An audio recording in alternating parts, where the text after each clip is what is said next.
안녕하세요. 여러분의 정보 여정에 깊이를 더하는 시간입니다. 오늘은 여러분께서 직접 보내주신 아주 흥미로운 자료, 바로 부동산 중개업소 인터넷 자율 점검표, 이걸 가지고 좀 이야기를 나눠보려고 해요. 중개업소들이 스스로 점검하도록 만든 목록인데 보니까 꽤 빽빽하게 항목들이 적혀 있더라고요. 그래서 이번 시간 저희 목표는요, 이 체크리스트를 한번 샅샅이 훑어보면서 부동산 중개인이 꼭 지켜야 할 핵심 규정들이 뭔지, 그리고 이게 여러분의 실제 부동산 거래에서 어떤 안전장치가 되어주는지 이걸 좀 명확하게 이해하는 겁니다. 중개업소 문 너머의 기준들 한번 같이 파헤쳐 보시죠. 네, 반갑습니다. 사실 부동산 거래가 이게 신경 쓸 게 한두 가지가 아니죠. 워낙 큰 돈이 오가니까 뭐랄까 작은 실수나 정보의 불균형 이런 게 큰 문제로 이어질 수 있거든요. 그런 면에서 이 자율 점검표는 중개업소가 법규를 잘 지키고 있는지, 또 소비자를 보호하기 위한 최소한의 장치는 갖췄는지 이런 걸 보여주는 기준선 역할을 하는 거죠. 자율 점검이라고는 하지만 사실상 업계에서 당연히 지켜야 할 기본적인 의무들을 모아놓은 거라고 봐야겠죠. 이걸 통해서 중개 서비스의 어떤 질 같은 것도 가늠해 볼 수 있을 거고요. 기본적인 의무들을 모아놓은 것? 그 말씀이 확 와닿네요. 그럼 제일 기본적인 것부터 한번 시작해 볼까요? 우리가 중개사무소에 딱 들었었을 때 뭐부터 좀 눈여겨봐야 할까요? 체크리스트 보니까 벽에다가 여러 가지를 꼭 게시해야 한다 이렇게 나와 있던데요. 네, 맞아요. 그게 가장 먼저 확인해야 할 부분이죠. 일단 사무소 안에는요, 그 중개사무소 등록증 원본 있잖아요. 그리고 소속된 공인중개사들의 자격증 원본, 또 부동산 중개보수 요율표, 이거 반드시 걸려 있어야 하고요. 여기에 더해서 그 혹시 모를 사고에 대비하는 거, 손해배상 책임 보증 관련 서류, 예를 들면 공제증서나 보증보험증서 같은 거요. 그리고 사업자 등록증까지 이걸 게시하는 게 의무입니다. 의무군요. 네. 이게 왜 중요하냐면, 마치 식당에서 우리 영업신고증이나 원산지 표시 확인하는 거랑 비슷해요. 이 중개업소가 합법적으로 등록된 곳인지, 또 자격 갖춘 전문가가 운영하는지, 수수료는 정해진 기준대로 받는지, 그리고 만약에 문제가 생겼을 때 최소한의 배상은 받을 수 있는지, 이런 걸 가장 먼저 확인할 수 있는 지표가 되거든요. 그렇군요. 그냥 형식적으로 걸어두는 게 아니라 그 자체가 일종의 중개업소 신분증 같은 거네요. 만약에 이런 기본적인 서류조차 좀 제대로 안 보인다거나 게시가 안 되어 있다. 그러면 일단 신뢰도에 좀 물음표를 던져볼 수 있겠군요. 그리고 오교 간판에 대표자 성명 꼭 알아볼 수 있게 표기해야 한다. 이런 규정도 있던데요. 네, 맞습니다. 그게 바로 간판 실명제죠. 이것도 역시 이제 책임 소재를 분명히 하려는 의도입니다. 간판만 봐서는 여기가 누가 운영하는 곳인지 알기 어려울 수 있잖아요. 근데 대표자 성명을 딱 명시함으로써 운영의 투명성을 높이는 효과가 있는 거죠. 아하. 여러분께서 사무소를 방문했을 때 이런 기본적인 게시물들이 눈에 잘 띄는 곳에 제대로 갖춰져 있는지 한번 이렇게 쓱 둘러보시는 것만으로도 많은 정보를 얻으실 수 있어요. 기본적인 약속조차 안 지키는 곳이라면 글쎄요, 거래 과정에서의 다른 중요한 약속들은 과연 제대로 지킬까? 이런 의문이 들 수밖에 없겠죠. 신뢰의 첫 단추라고 할 수 있습니다. 신뢰의 첫 단추. 중요하네요. 자, 그럼 사무실 안으로 좀 더 들어가서요.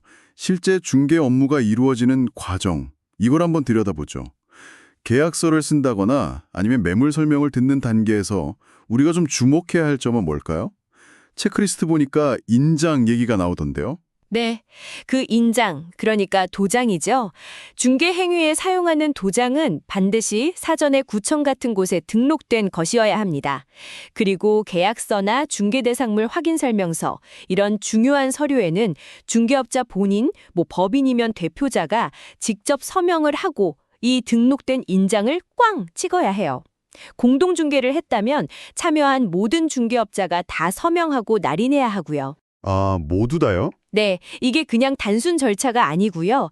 해당 서류 내용에 대한 법적인 책임을 누가 지는가, 이걸 명확히 하는 행위입니다. 만약에 나중에 계약 내용이나 설명에 문제가 생겼다. 그러면 이 서명과 날인이 누가 책임을 져야 하는지를 가리는 아주 중요한 근거가 되거든요. 그렇죠. 그래서 등록된 인장 사용하고 직접 서명 날인하는 게 강조되는 겁니다. 책임 소재를 분명히 한다. 확실히 중요한 부분이네요. 그런데 여기서 또 제가 흥미롭게 본 게 있어요. 그 중개 대상물 있잖아요. 우리가 사거나 빌리려는 집. 여기에 대해 설명을 할 때 그냥 이 집 좋아요. 전만 끝내줘요. 이렇게 말로만 하는 게 아니라 반드시 근거 자료를 제시해야 한다 이렇게 명시되어 있더라고요. 등기부등본이나 토지이용계획 확인서 같은 서류들을 보여주면서 설명해야 한다고요. 그거 아주 중요한 포인트입니다. 이걸 근거 기반 설명의 원칙이라고 할 수 있는데요. 중개인의 어떤 주관적인 의견이나 좀 과장된 표현 이런 게 아니라 객관적인 공적 장부를 바탕으로 정보를 전달하도록 의무화한 거예요. 네, 예를 들어서 등기사항 전부증명서, 우리가 흔히 등기부등본이라고 하죠. 이걸 통해서는 해당 부동산의 정확한 면적, 소유권 관계, 혹시 압류나 저당권 같은 권리 제한 사항은 없는지 이런 걸 확인시켜줘야 하고요.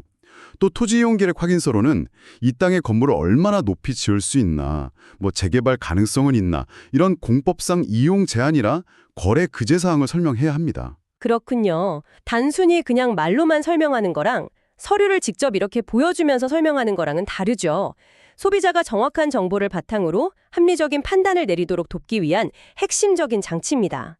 만약에 이런 근거 자료 제시 없이 그냥 좋은 말만 막 늘어놓는다면 글쎄요, 한 번쯤 의심해 볼 필요가 있겠죠. 듣고 보니 그러네요. 혹시 나중에 설명 들은 거랑 다른데요? 하고 문제가 생겼을 때 서류로 딱 확인된 내용이 있다면 분쟁의 소지가 훨씬 줄어들겠어요.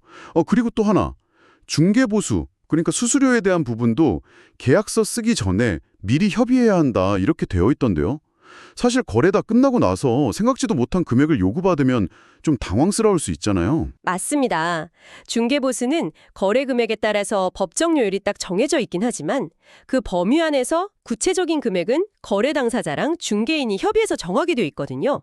이 체크리스트는 바로 그 협의 과정을 계약 체결 전에 명확히 하도록 요구하고 있는 겁니다. 계약 전에? 네.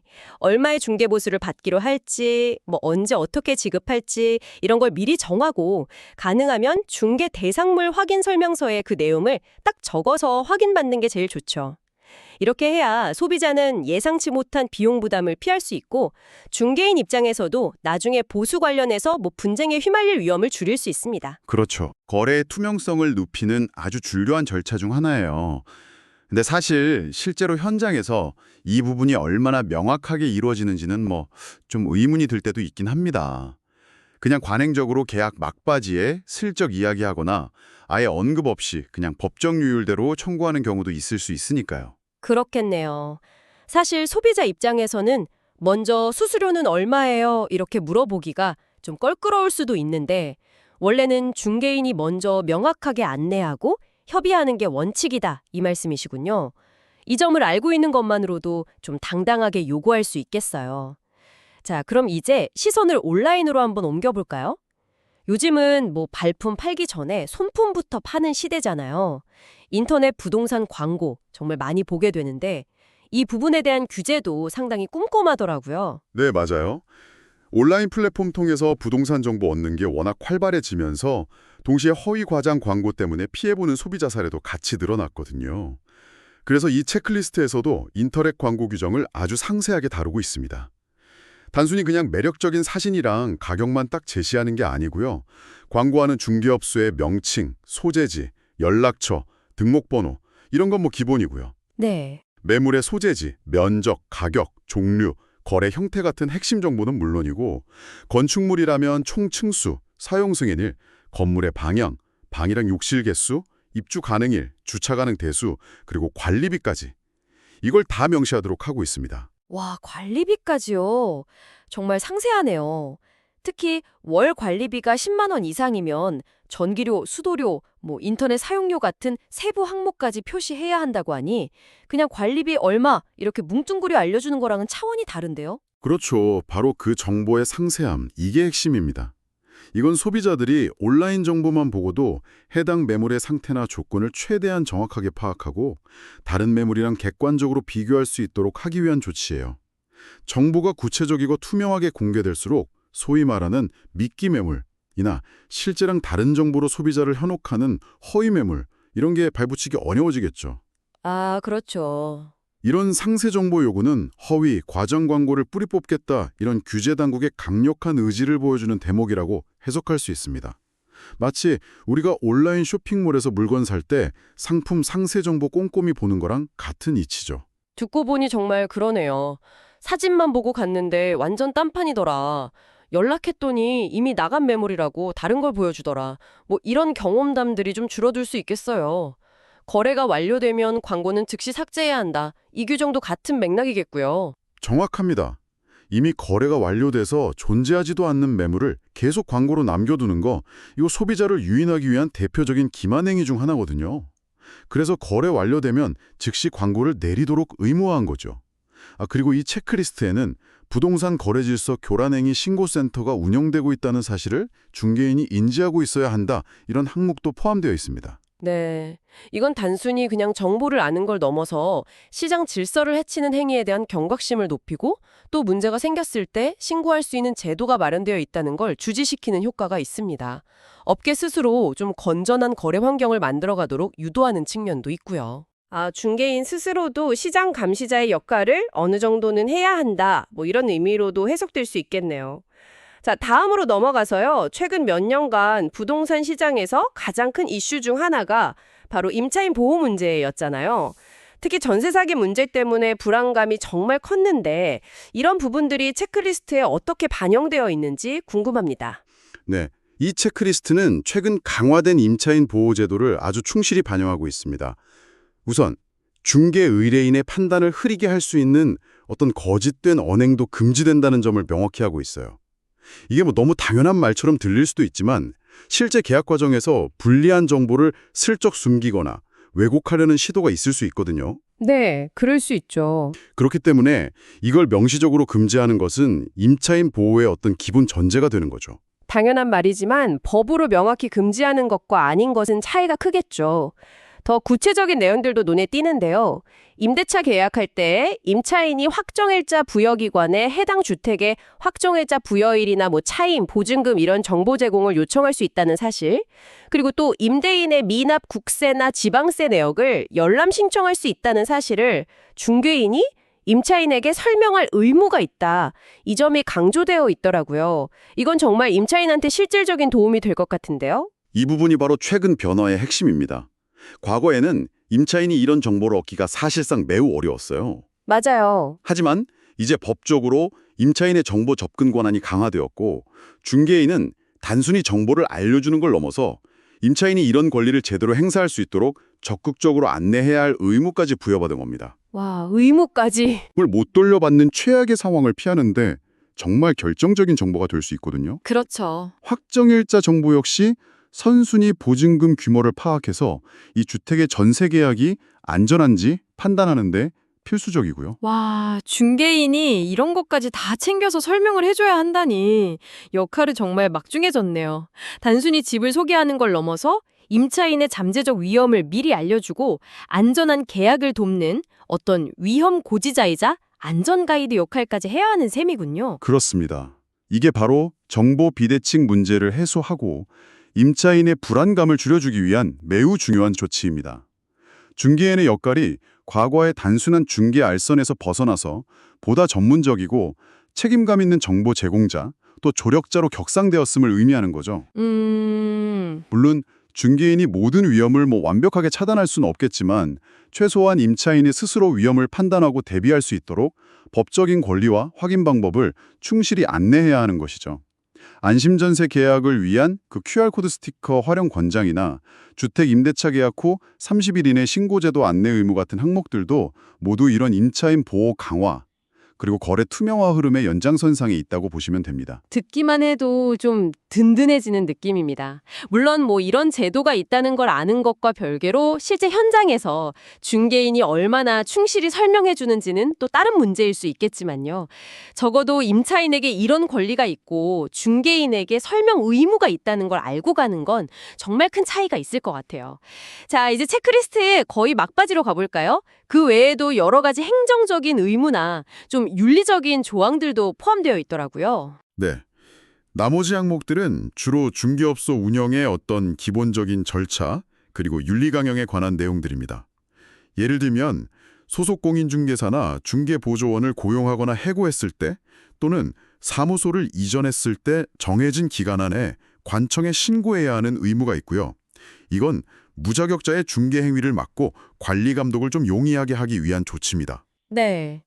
또 아까 잠깐 언급했던 손해배상 책임 보증, 즉 공제나 보증보험에 가입하고 이걸 갱신하는 것도 아주 중요합니다. 만약에 중개사고로 의료인이 손해를 입었을 때 최소한의 배상을 보장하는 안전장치니까요. 폐업할 때도 반드시 신고 절차를 밟아야 하고요. 행정적인 절차들이지만 결국은 투명하고 책임감 있는 운영을 위한 기본 틀이 되는 거군요. 마지막으로 강조되는 것이 업무상 알게 된 비밀 누설 금지 의무, 그리고 품위 유지, 신의 성실 및 공정 중개 의무 같은 약간 윤리적인 부분인데요. 어찌 보면 이런 법조항보다 이게 더 중요할 수도 있겠다, 이런 생각도 듭니다. 전적으로 동의합니다. 법적인 규제는 사실 최소한의 기준을 제시할 뿐이잖아요.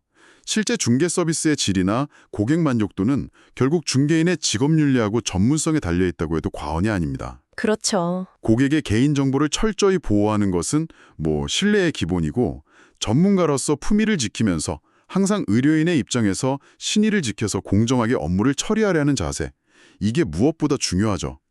이 체크리스트에 나열된 모든 항목들은 사실 개별적으로 존재하는 게 아니고요.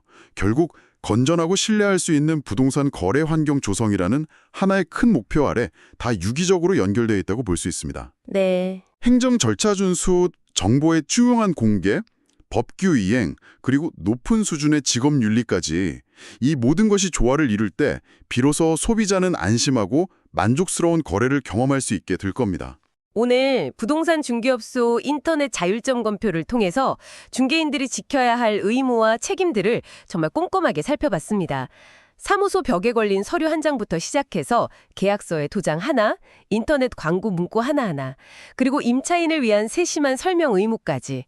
와, 생각보다 훨씬 더 많은 규정들이 정말 촘촘하게 엮여 있다는 걸 알게 되었네요. 이 모든 내용들을 종합해보면 결국 핵심은 투명성과 책임감, 그리고 소비자 보호, 이걸로 귀결되는 것 같습니다.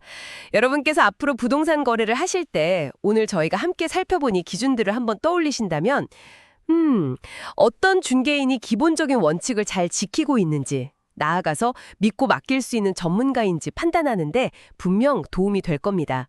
단순히 좋은 매물을 찾는 것을 넘어서 여러분의 소중한 자산을 안전하게 지키고 또 권리를 확보하는 든든한 길잡이가 되어줄 수 있겠죠. 맞습니다.